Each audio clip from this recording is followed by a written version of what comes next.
Hey, what's going on, guys, and welcome back to another episode in my Football Manager series. This is episode number 75, and today we are returning with two big games of our Tigers, both away from home, as we take on Liverpool in the Premier League and face Zenit in our final Champions League group stage game away in Russia. Before we play these games, though, show you how I've been getting on off camera. So, of course, in the last episode, which was a replayed episode, if you will, due to my Mac freezing, you saw our 3-0 victory over Levante in the Champions League, and then our 3-0 defeat to Arsenal at home in what was an absolutely awful game for us, where Donnelly missed about 7 great chances and Sandro scored 3 times as the Gunners got the win to extend their gap at the top of the table. Played 4 games off camera, we won 3 and we lost 1, but we responded straight away with a great win away at Goodison Park as we beat Everton by 4-0. Willie Hack gave us the lead in this game 34 minutes in, and then 53 minutes in we won a penalty, and Brian Donnelly, no nerves, no pressure, or so it seemed, because he stood up to take the penalty and he just smacked it home to make it 2-0 to the Tigers. I was hoping he was going to do like a Ruud van Nistelrooy versus Arsenal celebration all those years ago after the one he missed, and of course, you know, the famous incident, and then the second one where he slides on his knees like, ah! But he didn't. He just sort of stood there and was like, yep, good goal. And then he scored again, and then Barley scored a minute afterwards. We won the game by 4-0. The following game was against Bayern Munich in the Champions League penultimate game of the group stage, where this game was basically winner tops the group, and Bayern won, hence why they've topped the group. They scored 2 goals in the first half, 2 in 4 minutes actually, 31 and 35 minutes in. Thomas Muller bagged their second to go 2-0 up, and we did get a consolation goal just past the hour mark through Ross Barkley, capitalising on a David Alaba mistake, but unfortunately the goal did come in vain as we lost the game. But of course, due to results elsewhere, we've already qualified for the knockout rounds and we will be finishing in second place, so I'm totally fine with that. Just getting through is the most important thing. Afterwards, a 4-2 victory over Spurs in, what was a bizarre game. We took the lead 6 minutes in what was one of the most bizarre goals I've ever seen in FM ever. Eric Van Dijk crossed the ball in across the ground from the left-hand side, and the ball hit the post, then hit the goalkeeper, then hit the back of the net. It was really, really weird, and I don't know how on earth he got that wrong there, the keeper, but anyway, went in, and we went 1 goal up. But I think that wasn't even the most bizarre goal of the game, was the weirdest thing about it. So we were 1 goal up, then Van Dijk made it 2-0 22 minutes in, bagging what was his goal this time, went down as his goal as it was 2-0. Then 5 minutes later, Spurs scored one of their own weird goals from across, this time down their right-hand side, whipping the ball across the ground, and then, I don't know what happened in the middle there, but Raj seemed to lose the flight of the ball on the ground, if that can even be possible, but I suppose anything's possible for Raj when it comes down to goalkeeping errors, and it just seemed to hit him, and then hit Leonardo and go in. It was, again, a really weird goal. So it was 2-1, and then Spurs came back from 2 goals down to level it, make it 2-2, 7 minutes after the restart, but then goals from Barley and then Van Dijk scoring our first free kick goal, I do believe, of the season, and in quite a while as well, made it 4-2 as we got the win in a 6-goal thrilling at KCOM. And the next game was a 3-2 victory over Manchester United in the EFL Cup quarter-final. Like London buses, you wait so long for one, then 2 come at once. That's in terms of wins against United. We waited so long for a win. We finally got one a couple episodes ago, and now we've won 2 on the bounce against the Red Devils. This is in the EFL Cup quarter-final, and I'll just show you the 1 goal. Luis Magno won it for us in stoppage time, just as the game was going into extra time, with a wonderful solo goal to score his first goal for the club, and that was the goal that beat United, sent us through to the semi-finals, where we'll be taking on Manchester United's rivals, Manchester City, over 2 legs. So that's what's been going on off camera. I'll show you the league table and the Champions League group as well, starting with the former, as the first game's in the Premier League. And as you can see, we're still in third place. We're still in third place, and we are 7 points behind Arsenal, on level points with Manchester City, 1 point ahead of Manchester United, and we do have a game in hand on both the teams above us right now. So if we beat Liverpool today, who are in 9th place right now, bit of an inconsistent start to the season for them, then we'll cut the gap at the top of the table to just 4 points. So it's a really, really big game, this first one today. And if we do want to be in a title race this season, I've said it before, but these are the sort of games we have to win. Not just target a draw. I know they're still as good as a side as us. We can't just target a draw. We've got to go for the win. For United as well, what a bad start for them, all things things considered based on how this save has gone. But in the Champions League as well, as you can see, confirmation, we've been leapfrogged by Bayern Munich and are now in second place. I did say we're going to finish there. We could still finish top, but it's highly unlikely. Bayern now have destiny in their own hands. They're at home against Levante, who are in third place, and they can't qualify. They've got nothing to play for but a Europa League place. So I think Bayern are going to get the job done at the Allianz Arena, and that'll mean no matter what we do in Russia, we'll still finish in second. But you never know. You never know. We'll have to wait and see. So that's basically that. So I think what we should do is dive into the first game of today's episode. We're taking on Liverpool. We're away at Anfield. Sure, Arsenal lost to City. That's why they leapfrogged us. I was going to say, I thought we were in second going today's game. But that's why City are in second. They went over us after the win against Arsenal. So this will be the team for the game. Let's dive straight into it. And yeah, I'm feeling relatively confident. Playing the 3-5-2 at the moment, not going to the 4-2-4 or the 4-2-3-1. I still feel like this is probably our best formation at the moment, so I want to stick with it, and hopefully it will come good for us in the first game. We've got Raj in goal. It's a back three of the Moose, Sonogo, and Dimov, and our midfield five is Huck on the left, Barley on the right, and in the middle, Balut, Malonaz, and Saidi as well. You might be noticing Balut's playing a lot of games in the ball-winning midfield role, because he can play there. He definitely has the stats to play there. He's got some of the most versatile stats I've ever seen in FM. Fruit Balloon. He never stops improving either. I love this guy, and as you can see, he can definitely play there. He's got some really good stats and a very helpful addition to our team. Up top, it's Brian Donnelly and Van Dijk, and on the bench, Fakari, Keane, Gio, Kirkpatrick, Magno, Miguel, and Reed. So first game, it's Liverpool. We're at Anfield. Let's get a win. Come on, Hull. I should say, this is actually, just like the last episode, the second time I'm playing this game. It's not because I'm macros though, unlike in the last episode. I was just playing this save through Donnelly. Oh, what a save by Jack Butler. What a start that would have been. I was playing this save through, as I do, playing the off-camera games, and I started playing this game, and I realised that, midway through, I was supposed to be playing this one on camera, so I quickly quit the game.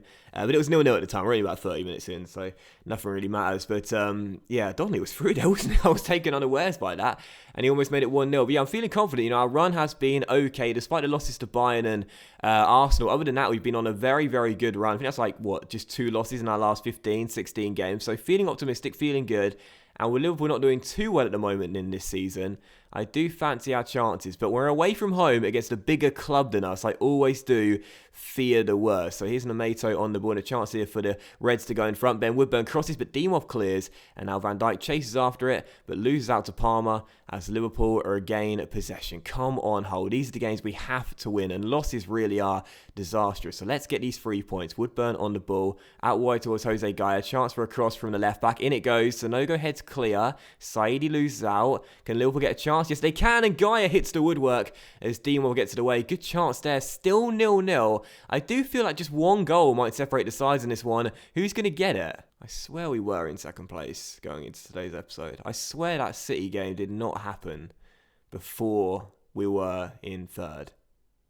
Wait, then that would make sense. I don't know. I'm just getting confused because I swear we were in second heading into today's episode. I had that in my notes, but obviously not. I must have done something. I don't know. But anyway, it doesn't matter now. It's still 0-0 anyway. And we will be in second regardless. We get at least a point in this game. But I want all three. As Donnelly could be through. Donnelly could be through. Donnelly could be through. Yes, Brian Donnelly. Oh, get in. It really is redemption for him right now. He had such a howler of a performance against Arsenal in the last episode. But now he's back amongst it. Get in, Brian. You saw my tweet, by the way, yesterday. It might be the day before for you guys. I'm not sure now. With the, is it the distracted girlfriend meme? I think it's called, with Brian Donnelly. This is why I'm always checking this guy out, because I know that for every single bad game where he just misses about 5 one-on-ones, I know he's going to come good when I need him. 1-0 Hull, and Donnelly with the goal. Van Dijk could be through here. Van Dijk could be through here. Van Dijk could be through here, and he puts it wide of the post. Don't do a Brian Donnelly, Eric. Come on, mate. That should have been 2. That should have been 2. And if you don't take your chances, you will get punished. We discussed it in the very last episode. Let's hope it doesn't happen this time. Liverpool are playing our 4-2-4, it seems, at the moment. Let's make over the change of 20 minutes to go, actually. I'm going to rest all the boys against Zenit anyway. I don't want some more energy through the middle of the park, really, so I might take off Baloo's on the booking as well and bring on Kirkpatrick, who's not 100% for conditioning, but he'll be okay, and he'll still be a healthier option. And I might potentially bring on Magno, who I want to give 90 in Russia against. I want to give 90 against Zenit in Russia for Malonaz, just to freshen the midfield up a little bit, really. I like to do that when we're leading. I need a bit more energy through the middle of the park. Sounds obvious to do, I know, but still, it's still 1-0 to Hull. One more goal, and that will surely do it for us, but it's getting that goal that's the problem. So making a change, but a highlight here for Hull is Dimov heads in a corner off the bar, and Palmer gets it away. That was the Barley's, well, presumably last involvement in the game. as I'm about to take him off for Zhao, and Dimov almost made it 2-0 here. He's been a bit of a goal-scoring centre-back for us in recent seasons, but still 1-0 to the Tigers. Closing out the game, 10 minutes to go, as our former right-back gives away a free kick. We're very, very close to getting a big 3 points that will cut the gap at the top of the table to just 4 points. Come on. So 2 minutes of stoppage time. We are almost there. Are we going to hold on? We should do now. Throw for us. Zhao takes it. Dimov controls. And where is that full-time whistle referee? Come on, everyone wants to go in for the news. But Donnelly wants a second goal. And he's going to claim it with virtually the final touch of the game. A cross in from Saidi down the right-hand side. And Brian Donnelly, who I must say at first I thought was offside, evidently wasn't. As he heads the ball in. No, he's definitely onside. Number 32 keeps him on. No, look at that from Brian Donnelly. That was like an Abel Hernandez. Not Abel Hernandez. Javier Hernandez versus Stoke many years ago for Manchester United. Heads it in with the back of his head and makes it 2-0 to the Tigers. Abel Hernandez. Don't need to mention him anymore. Javier Hernandez. Still 2-0 to Hull. And that is going to do it. So final score 2-0 to the Tigers. We get the 3 points. Delighted with that. We do cut the gap at the top of the table to 4 points as well. Passionately, I'm going to say a very nice victory. Well done. Few players are pleased. Not too many, though. That's always a bit of a worry for me. It always seems to happen when I say it quite a few times in a row. They seem to get bored and switch off and just get annoyed with me reiterating things, just like most of my audience on YouTube. But still 2-0 to Hull. We do now go in second place, and we have cut the gap to 4 points at the top of the table. That's a brilliant win for us, and for Brian Donnelly as well. This is why he stays in the team. Oh, and Park Young-Yu's Borussia Mönchengladbach have finally won a game. You know when I said he's on a mission to relegate every single team in the Northern Hemisphere? I wasn't being sarcastic, I genuinely mean it. Borussia Mönchengladbach have been absolutely awful this season. That's their only win of the season so far in the Bundesliga as well. I don't understand this guy. Like, he's a really decent little young centre-back who I do have plans for in the future, but for some reason, he's just awful out on loan. I mean, he's not terrible per se, but his team always is. It's really weird.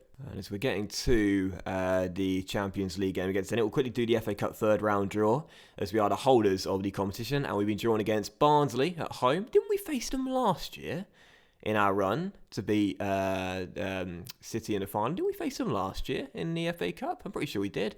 No, it might have been the year before, perhaps. I'm pretty sure we faced Barnsley one year in the FA Cup. But anyway, it's Barnsley in the FA Cup third round at home.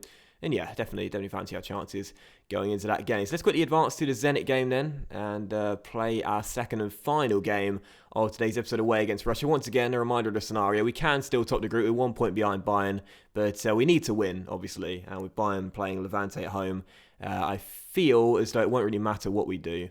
I'm pretty confident that we will end up finishing in second place. So because of that, we will be fielding a fully weakened side, and we shall see what happens. It's crazy how much emphasis I put on the league. The league, it's always my strongest first 11.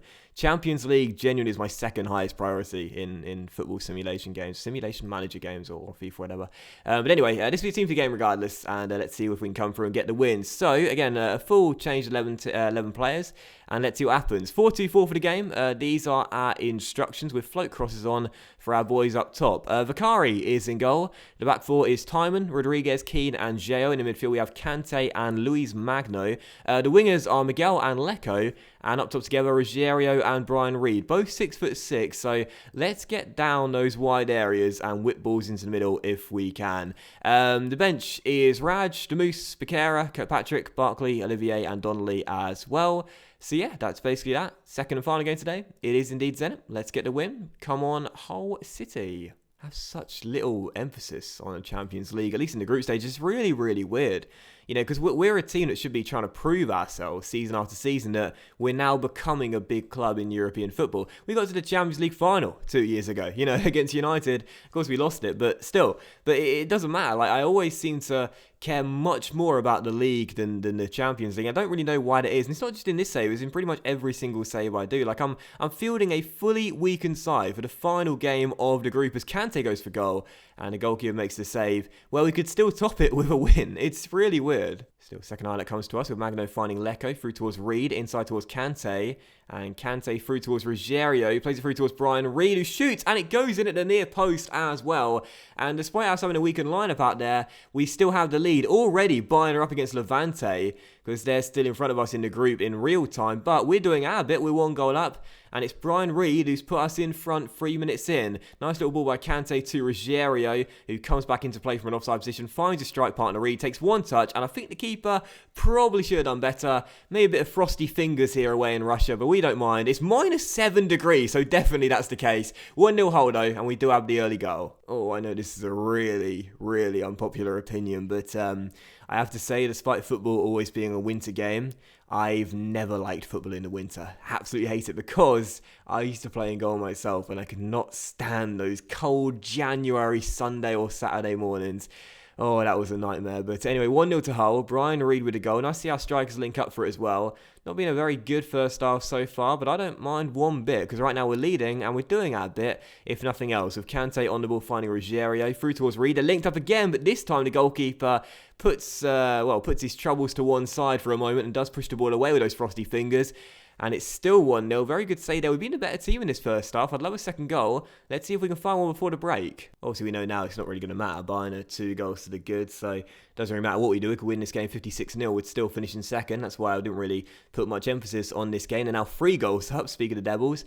But it's okay. We don't mind. 1-0. And we're playing well as well. So it's good to see our backup brigade playing good as Miguel goes through to cross to Reed, who should have made it 2, but hits the bar from point-blank range. Magna gets onto the loose ball. Can he shoot? Yes, he can, but the goalkeeper has it covered. Still 1-0. We've been very good in this first half, and for a fully changed side, I must say, this is very, very motivating for going into the next game where we play a weakened side, perhaps in the EFL Cup or that FA Cup game against Barnsley, because there's no signs of us looking weaker, even though it's not a fully strength side. So still 1-0 with just over 10 minutes to go. There's been no chances in the second half until right now, obviously right on cue, as we have this one. Time and cross, a bit of simple save for the goalkeeper. I won't be very happy if we throw away the 3 points, because even though in the grand scheme of things they're basically meaningless with Bayern beating Levante so comfortably, we've played pretty well, and I'd like to see us close out this game. Again, with a backup side out there, it does fill me with a little bit of confidence in terms of our squad depth. Olivier off the bench finds Brian Reed. No, he doesn't. Nielsen gets it away. And here comes then. Perhaps no, Miguel wins it back. Well done. We've just been quite hungry out there. It's very good to see as Kante finds Timon into Miguel. The winger crosses and Olivier turns it in. I'm playing him as an advanced forward right now, Willie Olivier. I think it's competent in that role, or perhaps unconvincing. But since he can't really get a game right now on the wing, I'm thinking maybe he could be like a 5th choice striker for us, a wild card option. Wild card! As Olivier puts it in and makes it 2-0 to Hull. Just don't cut our breaks, Olivier. So 2-0 to the Tigers, and with 5 minutes to go, that should do it. And in fact, that definitely will do it now. So 3 points in the bag, but another highlight here. Can we make it 3-0 as the game comes to its close? I've got to say, I've been surprisingly very pleased with how we've played in this game. You know, this has been much better than I expected. I thought, I'll just see what happens. I'll throw the team out there, hope for the best. But instead, we've been in control from start to finish, really. But Zenit could grab a consolation goal to ruin Vicari's clean sheet. Zasnov on the ball, but Barkley intercepts. And now Lecco finds Reed. And Reed takes it round 1. There's a man running through there in Barkley. Can someone pick him out? No, Lecco gets the ball instead down the right-hand side. And Nielsen wins it back. Are we going to get a chance or what? Loose ball finds Josh Timon through towards Kante. Kante round 1. Kante to Barkley. Barkley has Olivier in space. And Willie Olivier has come off the bench in the final 10-15 minutes and scored 2 goals. How about that? A brace for the Belgian in the striker role.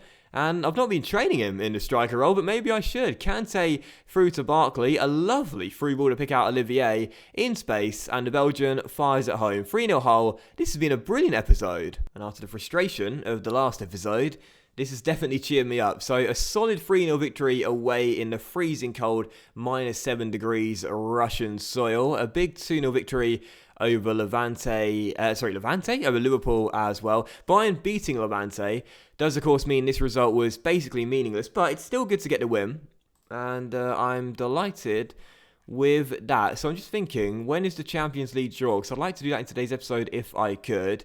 When is the Champions League draw? Let's find out together. I'm pretty sure it happens just a few days after the game. In fact, I think it's after the Crystal Palace game. It might be. No, that's Saturday.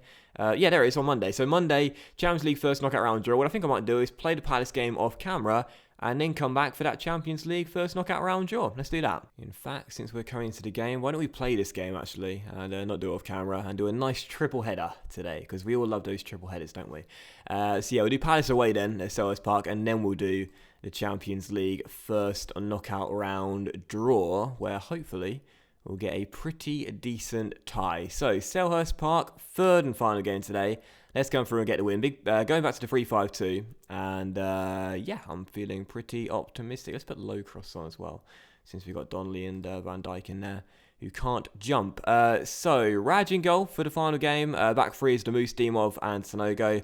The five in midfield is Huck, Malonaz, Balut, Saidi, and Bali. And up top together, Brian Donnelly and Eric Van Dijk, who this season have been fantastic. On the bench, Vakari, Keane, Jao, Kirkpatrick, Barkley, Olivier, and Brian Reid as well. And let's dive into it. So, third and final game then, Crystal Palace. Didn't think I'd play this one, but here we are. Let's get the win. Come on, Hull. Been on a fantastic run of late, I must say. Again, despite the losses to Bayern and Arsenal, which we do have to point out, it's been a very, very good, convincing run for us, and long may it continue. So, United won at Watford, I think it was, thanks to a late Morata goal. You might have seen it.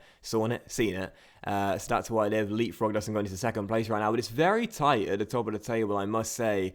And whilst I do still feel like Arsenal and United will be the front runners to the title, I don't think you could ever really write us out. You know, the way we're playing as well, don't think you can write us out from being in a title race this season. It'll be nice, you know, finally in our 9th season to actually be in a title race. As Donnelly squeezes one in at the near post and fires us in front 15 minutes in, 18 goals for the year, and we certainly will be in a title race if he continues his good goal-scoring run of form and doesn't have any more games like that one against Arsenal. Eric Van Dijk with yet another assist. This guy is setting up his teammates left, right and centre, and I'm absolutely loving it. 1-0 to Hull, Donnelly with the finish, 18 goals for the year, and as things stand, we're going back into second place and 1 point behind Arsenal. Oh, God. Oh, God. Oh, God. Oh, God. I mean, seriously, you know, Donnelly is one of those players who sometimes goes absolutely awful, and Raj is one of those as well. I wasn't even talking there because it's one of those corners where you think the goalkeeper's about to claim it. Raj comes out for the ball. He seems to lose it in mid-flight and just... I mean, what on earth is that? What even was that? Why did he just kick his arms out and just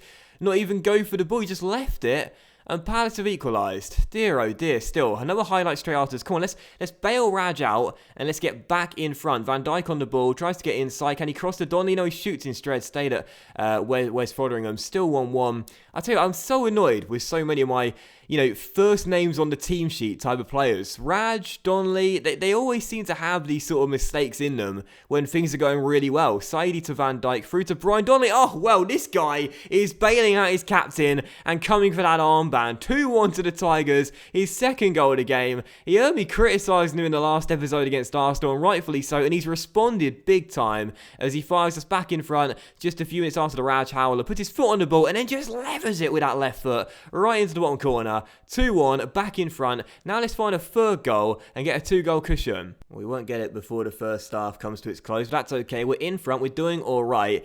I'm annoyed about Raj, I must say, but it's okay. It's okay. I know some of you guys have been saying, you got to give Sanogo the armband, man. Seriously, give it to the bad boy. But Raj is my first ever signing, you know, so I kind of like it. It's quite nice. It's a nice little fitting feel to it. But anyway, I do agree. I think at this point, he probably deserves the captaincy stripped with the way he's playing. But anyway, it's still 2-1. We're in front, and this could be 3-1, and Dimov hits the crossbar from the header. He really is trying to score as many goals as he can. We're still up by a goal, but that should have been 3 as Foderingham got caught in no man's land there. Still 2-1, action-packed third and final game, and I still feel like there's quite a few more goals left in this one. So just over 90 minutes to go, still leading by 1. I think we have been the better team as the stats back that up, but I want a third goal to rack the points up, and we could have had it there, but Wes Foderingham makes a really great save on the 1-on-1 to deny Brian Donnelly from collecting the match ball coming in the game. Still 2-1. I feel as though Palace are going to nick a point very late on. Just one of those games where I feel like they are going to grab themselves a very late goal and claim a draw. But instead, it's still 2-1. We're doing enough. Let's not throw these 3 points away. Come on, almost there. 7 minutes to go. Let's not throw away these crucial 3 points. Balut through to Van Dijk. And Van Dijk goes down the right, looks for Bali, but Hendry is there. I just feel it. I just sense it coming. A third goal for us, and that'll kill the game off. But I just feel like Palace going to grab that late equaliser. But can we get that third goal? Balut through towards Hack. Lovely ball, but it's cleared away. Barkley wins in the air, though. Kirkpatrick now puts his foot on the ball before finding Balut. Into Van Dijk, through to Donnelly. Nice little 1-2. Van Dijk's around his man, and oh, it hits a post. Second time in the game, hit the woodwork. So close to wrapping up these 3 points. We're almost there. Bringing on Jao for Barley for a little bit more defensive stability down the right-hand side. But Palace do have a throw. Thankfully, Balut gets it away. But Palace should win it back. No, Donnelly finds Van Dijk, but the second ball is poor from Van Dijk there. That return pass was awful. But Donnelly could have been through there. If he puts his foot on the ball and plays it long, he could have been one-on-one with Fotheringham, but instead gave it straight away. And now here come Palace. Come on, come on, come on. Kirkpatrick away. Irvine to Williams. Williams tackled by Kirkpatrick. Come on, a chance on the break. Let's wrap these 3 points up now. Donnelly to Van Dijk on the ball. Balut. Donnelly's ahead of him, but instead finds Jao. Donnelly, there is the hat-trick. Brian Donnelly is back. Crystal Palace 1, Hull City 3. 20 goals for the season already for our number 9. And the 3-pointer in the bag. And he's getting the match ball as well. Jao off the bench, crosses across the ground, and Donnelly could not miss from 5 yards. 3-1 Tigers. We certainly deserved to win. Hit the woodwork twice in this game, but in the end, it's okay because we're getting that win, and we are going to go into second place, just 1 point behind Arsenal. So much of the season still left to play, still over half the year left to go. But I got to say, right now, it's looking like a really fascinating development in the race for the title. So after that Arsenal game, I was thinking we could be dead and buried by the time we get to 19 games, but instead, after a really great winning run in the league, we've clawed our way back into it and are now in second place. So delighted with that. Now we've got the Champions League first knockout round draw as well. It's been all positive so far today. Let's end on a high. And Middlesbrough just beat Arsenal as well. Everything's coming up Millhouse right now. Get in. Let's not get too far ahead of ourselves, man. Very long way to go in this season. Not even halfway through yet. But oh man, that is absolutely fantastic. 1 point behind Arsenal. 1 point ahead of United in third as well. I gotta say, man, I'm delighted with our really, really great run of late because we had such a horrible start to the season, lest we forget. Well, we only won 2 games in like 7 or 8, but now we've really picked it up and it's great to see. So, Champions League first knockout round draw, then we are, of course, unseeded for the draw, just finishing in second place. So, the teams we can face are, again, can't be an English side, thanks to those that let me know about that. So, it's Barcelona, Celtic, Monaco, Bayern, they can't get Bayern, can we? So, Dortmund or Real Madrid. So, I'm hoping for out of all of those, Celtic. That would be ideal. But I wouldn't mind Monaco, because we've beaten them before in the semis. Let's just find out anyway. So Champions League, first knockout round, draw straight away, and we'll be taking on Borussia Dortmund. And they are the holders of the competition, and that is absolutely disastrous, because they are one of the best teams in the world at this moment in the game, and there is absolutely no denying that. They got some unbelievable players, including one of the best new gen / regens I've ever seen in my entire life. He's unreal, man, seriously. Look at those stats. And that is a really, really big blow. So Dortmund in the first knockout round, that's one of the teams that I really didn't want. I didn't want Real Madrid. I wouldn't have minded Barcelona or Monaco or Celtic, but Dortmund was the one I was really hoping I wouldn't face, along with Real Madrid. And they are just right now on just an unbelievable run in the Bundesliga. And of course, the holders of the Champions League as well. Borussia Dortmund in the first knockout round. Yeah, I think we're going out of that. And what was a really positive episode has sadly turned very sour right at the end. But that will end today's episode of the Football Manager series, guys. So a big thank you for watching. I really hope you have enjoyed it. If you did enjoy the episode, then please do consider leaving a like. We shall return in the very next episode with games against... I kind of want to play quite a few off camera and gather a bit of pace. So what I think we might do is come back for the... Oh, I'm not too sure, actually. I was thinking maybe the City game in the EFL Cup first leg of the first semi-final tie. What we could do is a Watford and City double, perhaps there, play quite a few games off camera and come back for that one as well. Yeah, that seems quite good to me. So yeah, we'll come back for games against Watford away at Vicarage Road and Manchester City in the first leg of our EFL Cup semi-final. So thank you very much for watching the episode, guys. Hope you have enjoyed it. If you have, then please do leave a like. Much love to you all. Have a fantastic day, and I'll see you for the next episode in my Football Manager series very soon. Bye.